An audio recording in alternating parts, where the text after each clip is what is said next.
Si tienes un enchufe en casa, te mueves a diario por la ciudad, necesitas etiqueta cero y quieres un SUV del segmento C que cumpla en todos los aspectos que se le piden a un vehículo de este tipo, te recomiendo que te mires el Ford Kuga híbrido enchufable, el coche que me acompaña en la prueba de este vídeo.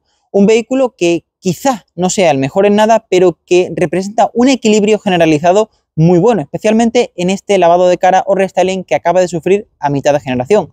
Un coche que tiene un precio justo a cambio de lo que ofrece y del cual te voy a contar todos los detalles en este vídeo. Pero si todavía no lo has hecho, te recomiendo que te suscribas al canal de Periodismo del Motor, a este, aquí justo, aquí debajo, para estar al tanto de todas las novedades del mundillo y enterarte de todos los coches que probamos.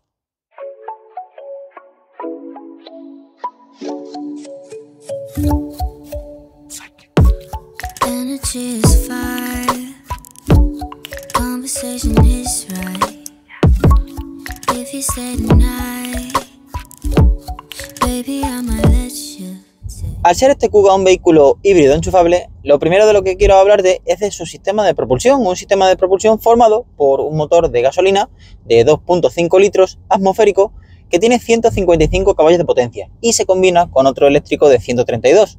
Conjuntamente entregan 243 caballos, lo cual hace que empujen a este coche bastante bien, a pesar de que no es un peso pluma precisamente, ya que se acerca peligrosamente a los 1900 kilos. Aún así, es capaz de acelerar de 0 a 100 en 7,3 segundos y de alcanzar una velocidad punta de 200 km por hora. Pero bueno, como te he contado, lo primero que quiero incidir es en su sistema eléctrico.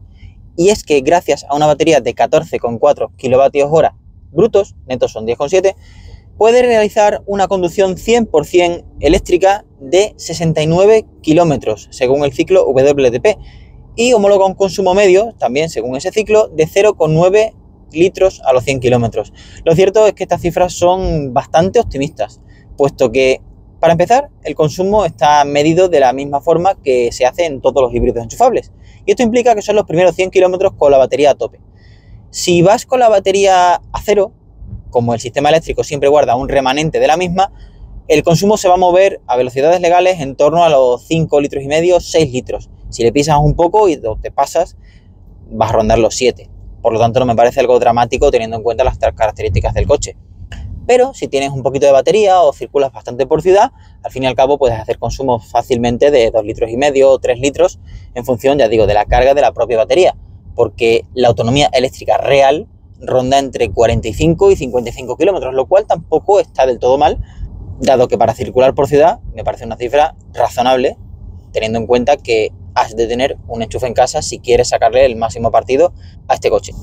Todo este sistema se gestiona a través de una pequeña ruleta que hay donde normalmente se sitúan los pomos. Yo personalmente prefiero un pomo, pero bueno, luego te hablo un poquito del interior. Y además puedes conducir en diversos modos. Uno deportivo para sacarle las máximas prestaciones, otro eco para consumir lo mínimo posible, otro normal que se supone que es el más equilibrado y luego otros dos off-road, uno para pista y otro para suelo resbaladizo, supuestamente cuando te metes en nieve, por ejemplo. Aún así, las diferencias tampoco son sustanciales y también puedes forzar la conducción 100% eléctrica, 100% de combustión o permitir que el sistema lo gestione de una forma automática. ¿Qué comentar a nivel de sensaciones de este Ford Kuga? Para empezar, la dirección me ha parecido demasiado blanda, tiene una asistencia excesiva. Es cierto que es directa, pero está enfocada sobre todo a una circulación urbana, algo por otra parte lógico si tenemos en cuenta que este coche aprovecha su modo eléctrico en la ciudad, es donde más partido se le saca. Si no, es probable que debas plantearte una de las otras dos versiones de este Kuga, que son híbridas no enchufables o de gasolina. Además, tiene un tacto del freno demasiado artificial y esto quiere decir que al entrar en juego esa electrificación, lo que hace es que en el primer tramo del pedal tengas un recorrido muerto y luego llegue un punto en donde frena, no quiero decir en seco, pero sí con algo de brusquedad. Esto no me parece algo muy relevante a largo plazo, pero si vas a utilizar el coche durante pocas horas o pocos días sí que lo notas, porque al cabo del paso del tiempo te acabas acostumbrando.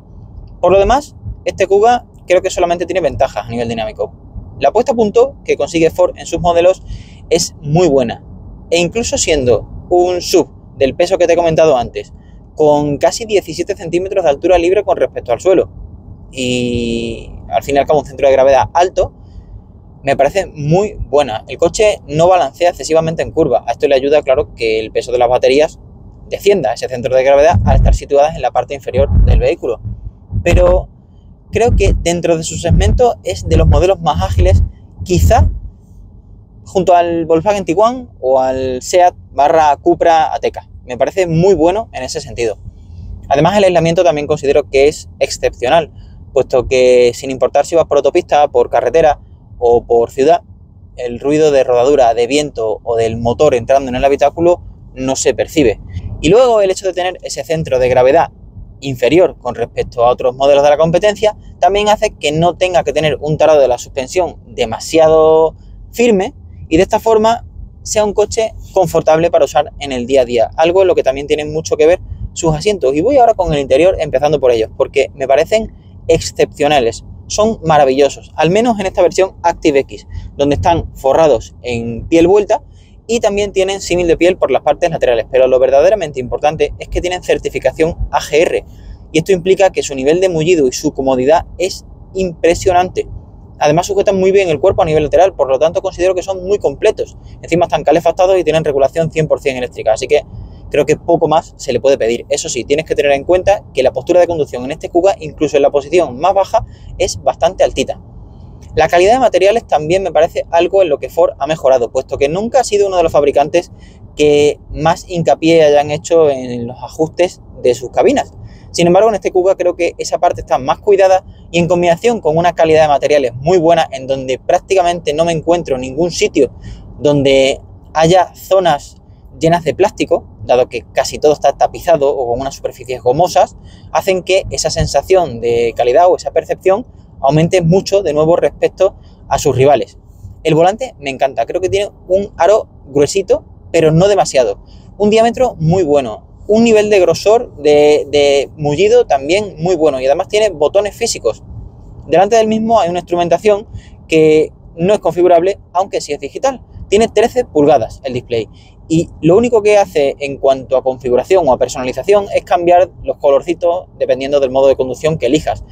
Verde, rojo si está deportivo, azul si es el normal, pero los dos diales se mantienen en los laterales de una forma fija. A la izquierda tienes uno relativo al sistema eléctrico o a la potencia que está utilizando el motor y a la derecha el de la velocidad en tiempo real. Luego en el centro puedes configurar los asistentes de conducción, el ordenador de a bordo, el consumo, etcétera, pero todos los indicadores es cierto que se ven de una manera muy buena. En cuanto a la pantalla del sistema de infoentretenimiento, tiene 13,2 pulgadas, conectividad total con Android Auto y Apple CarPlay, por supuesto, y además un manejo bastante intuitivo y unos buenos gráficos. ¿Qué es lo que no me gusta de esta pantalla? Porque ir va bastante rápido y responde a las órdenes táctiles de una manera muy sencilla y fugaz. Pues lo que no me gusta es que tiene integrados los mandos de la climatización. Y esto ha cambiado con respecto a anteriores generaciones de Ford, como por ejemplo en el Focus, en donde nos encontrábamos los mandos del clima justo debajo de las toberas. Ahora eso se acabó y tienes que manejarlo todo a través de una pantalla. Salvo, eso sí, los controles del audio, puesto que debajo de esas toberas hay algunos accesos directos y entre ellos se encuentra una ruleta para el sistema de audio que, si la presiones, puedes apagarlo o encenderlo y subir o bajar el volumen.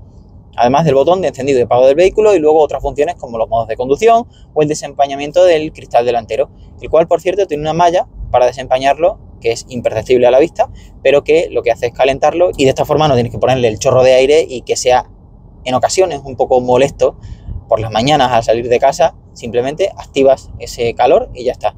No se me puede olvidar tampoco mencionar el Head-Up Display, que la información que tiene es más bien escasita, pero es la justa y necesaria para enterarte de lo más relevante mientras vas conduciendo. Más abajo, en la consola central, me encuentro una plataforma inalámbrica para teléfonos móviles que se puede cargar y también dos puertos USB, uno de tipo C y otro 2.0. Y detrás está la ruleta que te he comentado antes, que sustituye el pomo del cambio de marchas y que al principio puede parecer un poco confusa, pero te haces a ella en un clic plus, en 5 minutos. Lo cierto es que me parece bastante más grave el hecho del freno. Es algo a lo que cuesta más acostumbrarse. Por huecos también va bastante bien, tiene doble portavasos, tiene una guantera debajo del reposabrazos central, tiene una guantera bastante grande y también los huecos en las puertas, que son los típicos. Y las plazas traseras creo que son de lo mejor que hay en el segmento. Aprovechan muy bien, pero muy bien, sus 2,71 metros de distancia entre ejes y personas de hasta más de 2 metros de altura pueden caber sin demasiados problemas. El túnel de transmisión es bajito, pero sí que es ancho. Y como es un coche dentro del segmento compacto, porque es un subcompacto, creo que 3 son multitud atrás. Aún así, para viajes circunstanciales puede valer, pero la plaza central no tiene el nivel de mullido que las laterales, y también las laterales están calefactadas y la central no. Hay doble salida de climatización y también 2 puertos USB, un reposabrazos central, doble portavasos y un techo panorámico que llega hasta atrás del todo, hasta el final de las plazas traseras. Y esto implica que haya mucha luminosidad en el habitáculo y de esta forma pues haya un poco de desahogo visual, por lo menos. Decir también que el maletero me parece competente, pero que está por detrás con respecto a su competencia, porque tiene 395 litros de capacidad mínima en esta versión híbrida enchufable. Luego puede subir hasta los 536 en el caso de echar la banqueta trasera hacia adelante del todo, porque sí, la banqueta de la segunda fila de asientos es corredera y de esta forma te permite modular un poquito el interior en función de si necesitas más espacio detrás o en el maletero. Mientras que si abates la fila de asientos posterior, puedes obtener un espacio de más o menos 1500 litros. Algo ya, bueno, considerable. El maletero, aún así, tiene una boca de carga muy grande, apertura y cierre 100% eléctrico, tiene una toma de 12 voltios, tiene ganchos, tiene el ras del maletero o el piso justo a la misma altura que el paragolpes, lo cual a la hora de cargar maletas grandes pues es mucho más sencillo, y creo que aún sin ser el mejor de la categoría ni de lejos, sí que es bastante funcional, y lo normal es que no tengas problemas a la hora de meter todo el equipaje que necesites o prácticamente todo. En cuanto a diseño, este Kuga se sitúa en la parte alta por envergadura del segmento C-Sub, ya que son 4,65 metros de longitud por 1,88 de anchura y 1,68 de altura. Por lo tanto, es más largo que la media. ¿Y cómo ha cambiado con respecto al anterior? Pues principalmente la parrilla, en donde en este acabado ActiveX tiene un entramado cuadriculado y ahora integra el logo dentro de la misma en vez de en el extremo del capó, justo encima de ella. Y también tiene unas protecciones plásticas inferiores que hacen que tenga ese carácter un poquito más aventurero, y de hecho lo subraya puesto que están pintadas imitando al aluminio tanto en la parte delantera como en la trasera como en los laterales. Me gustan mucho las llantas de 20 pulgadas de esta versión, y también creo que tiene aspectos diferenciales, como por ejemplo el hecho de tener 2 escapes cromados en la zona trasera y a la vista, que son completamente reales y en donde no se imita nada con cromados o con otro tipo de molduras. Los grupos ópticos también han cambiado, ahora son un poquito más estilizados y creo que le ha dado esa frescura típica que necesita todo coche a mitad de vida comercial en su generación actual.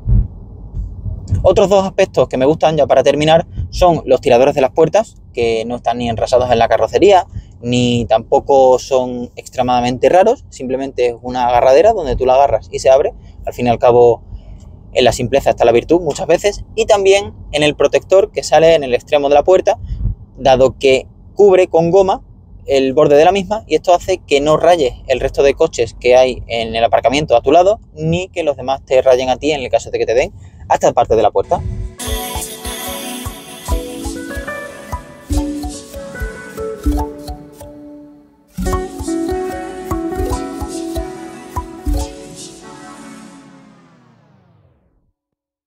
Quizá el único requisito indispensable para tener en pensamiento este Ford Kuga a la hora de comprarlo, si necesitas un SUV del segmento C con etiqueta 0, sea el hecho de que tengas o no enchufe en casa, puesto que es un coche que, como te he dicho al principio del vídeo, desde mi punto de vista cumple en todos los aspectos a la perfección, y además ha cambiado en precio justo, porque es un coche que sale desde aproximadamente 33.000 euros, aunque sí que es cierto que esta es la versión tope de gama y puede llegar hasta los 43.000 y pico, eso sin tener en cuenta descuentos o ayudas.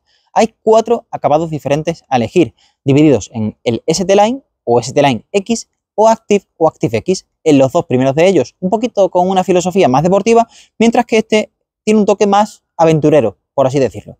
Además, hay 3 motorizaciones. Una parte está el 1.5 EcoBoost de 150 caballos con etiqueta C.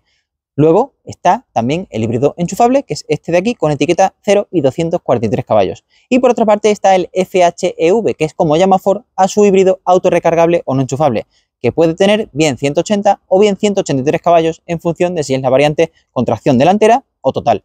En cualquier caso, creo que suficientes alternativas para elegir el que más se adapta a tus gustos y necesidades. Pero es el momento de que me digas qué opinas tú sobre el nuevo Ford Kuga aquí debajo en los comentarios. Que le dejes me gusta si te ha gustado este vídeo y que te suscribas al canal de Periodismo del Motor si quieres estar al tanto de todas las novedades del mundo y que vamos probando.